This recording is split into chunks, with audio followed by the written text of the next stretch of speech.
I'm Natalie Payne, and we want to introduce you to PEARLtvsc. This is your station. We are all local, all the time, all about South Carolina. It's been a crazy year, and it's been really tough on businesses, organizations, so we want to feature you. We want to help. Reach out if you own a local business, an event, a nonprofit. If you're an artist, please let us help you get the word out about everything that's amazing about South Carolina.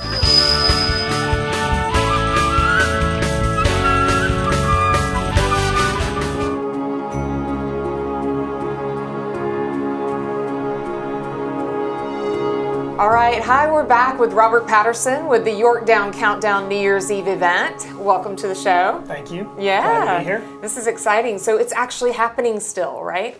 It is. We're so excited because no one knew whether we were going to be able to get approved or a variance or whatever it might be during these days. But several months back, the Yorktown is a huge Massive, ship. Right. So even at a limited capacity, our numbers were still, to a point where we could still pull off our party. Now, yes, we'd love to have had the original capacity, right. But we're excited that we're going to be able to host a party saying adios to 2020. I think everybody's ready. Everybody's ready. Everybody. I don't think there's ever been a year when everybody was ready to celebrate a new year than this year. So we're excited to do it. So how many people are you expecting? How many people can you have? Well, we had traditionally 1,500 people, and it's been a sellout for ever since we've started this thing. So we did a reduced capacity, so we are limited to 1,000 this year. Okay. And it is, and even though a lot of the capacity restrictions have been lifted, we're going to be there now. If something happens, and look, things are changing every day, and we can move up back to our original capacity, we're certainly going to do so. But right now, we feel comfortable with 1,000 people. We feel like that's a safe number, and it's a number that we think will still be worth putting the event on. Right. And will people have to wear face coverings? Well, we're going to encourage it, and we're not going to be bling it out. And people can do that, but this is an event where, let's face it, people are going to be drinking and eating throughout. Right. So the expectation is that, hey, if the opportunity presents itself, wear a mask. We are going to be taking temperatures on the way in as a precautionary measure. We have lots of checklists to go by before you come, just like we've all been accustomed to this year. Temperature. But at the end of the day, this is an event just like many others around the Low Country, or just like going to the grocery store every day. If you are in a position where you feel like this is going to put you at risk, we just say stay home, and we'll see you next year. Stay home. So what can they expect? What's different this year? Well, the great thing is this year is we are adding, we've heard in the past that, we always do light hors d'oeuvres and we have stuff to snack on. We've always heard, I wish you guys did a dinner. I wish you did a dinner. So finally, this presented the perfect year for us to give it a shot. Okay. So what we're going to do is we are going to dress up one of the hangar bays, and we are going to put on a 5-course dinner before the event starts. Now, there's a couple of perks to this because, number one, it's January, and there is a sense of standing in line at an event to get in, and then having to go up and get yourself, positioned in the on the flight deck. But this year, anyone that comes to the early dinner is going to get early access to the party. Okay. So you'll be able to have a nice dinner with your significant other or a group of friends, and when you're done, you just kind of slide up to the flight deck, and then the party begins. And what a great menu we have. It's all online. It's going to be an awesome, awesome deal. And so that's the best place to go, right? Online for pricing and tickets and to reserve your spot? It definitely is. YorktownCountdown.com. It's got a full menu. It's got everything that you need. It's got all the courses. And there's even a place that you can put some notes as to if there's couples that you'd like to dine with. Or if this is just going to be a date night for you to get away. Everything is on the table. You can do whatever you'd like to do. We want to customize this night for each person, but there is a limited number of the dinner tickets.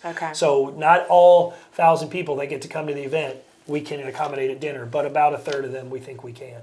So at the end of the night, there's going to be amazing music, I'm sure. Countdown to fireworks, of course. Yeah, we don't do fireworks just because fireworks on the Charleston Harbor, it's not an easy thing to do, but we do have the traditional ball drop, countdown, live music, the whole 9 yards, and everyone can celebrate and be looking forward to 2021. I think we are all so ready. So Oh, yeah. absolutely. Go online to get your tickets and reserve your spot.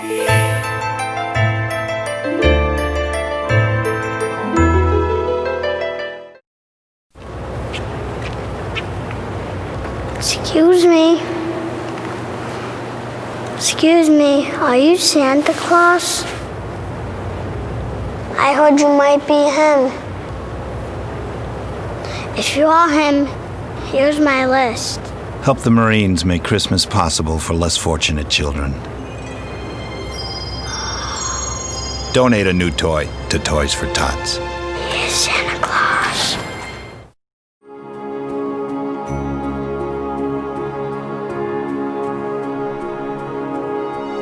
Hi, welcome back to Pearl TV SC. I'm Natalie. We are here with Valinda Miller, and she is one of the owners of the Turning Page Bookshop, which looks adorable. I have not been in Goose Creek, but I'd like to come and see it. How are you, Valinda? I am doing pretty good. Good, very good. Well, we're going into the holidays, so we definitely want to talk about gift giving. And I think books are a great gift. I'm sure you would agree. Oh, yes. What are your favorite picks this year? Well, of course, Obama. That's sort of a given. But Popular. I think the Golden Girls cookbook. Tell me. I just remember the Sophia and Blanche and Devereaux. I just remember the characters. And when they came out with that cookbook about a month ago, I went, that's got to be the gift of the year. That will be very fun. Because that's funny. Yeah. And you can get the whole family involved in it.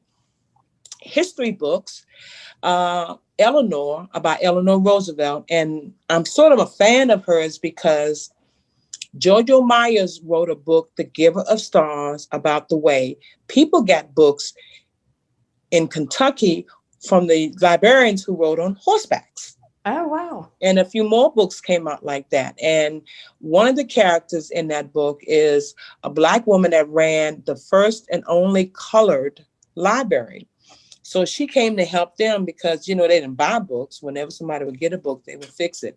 So that's one of the reasons I'm reading Eleanor and Obama. And another classic is anything on Malcolm X, but they came out recently with him on that one. But there's a lot of teen books that came out in the last couple of months. And one of them, I think, was just received an award, Twins. They're cute. I've heard of They're that not one. Fluffy. They actually talk to a kid between the age of tween, which I call 10 until 30. Such a hard age. Oh, so Yeah. true, especially for boys. Oh yeah. But yeah.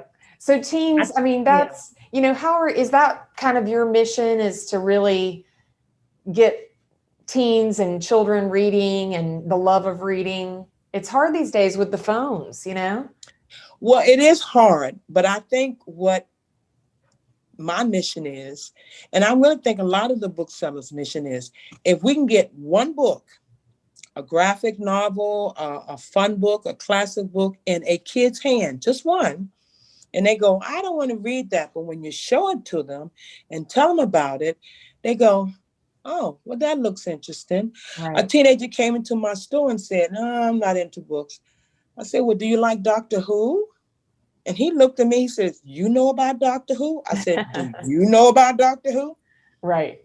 And I showed him some anime books, some graphic novels about, sci-fi, Doctor Who, Batman, and all of that. And it's just finding what they're interested in and then getting that bug planted, right? That little seed. Just planted. get that little seed. And that's what we're doing. We're getting that seed in them, and they're looking at us going, okay, I'll try that. Perfect. And I'm doing the same thing with adults. Right. I mean, I know my love for, reading has gone up and down for sure. So, well, we are going to send people to your website, which is Turning Page Bookshop. And I know that you've had to get really creative during COVID, and you're probably doing a lot more online, but they can go there for suggestions and the latest books. And then if they're in Goose Creek, stop by and see you guys, right? Yes. Perfect. Well, thank you for joining us. Have a happy holiday. Oh, the same to you guys, and be very safe and very blessed and very happy. Thank you. We will. You too. Bye-bye. Bye-bye.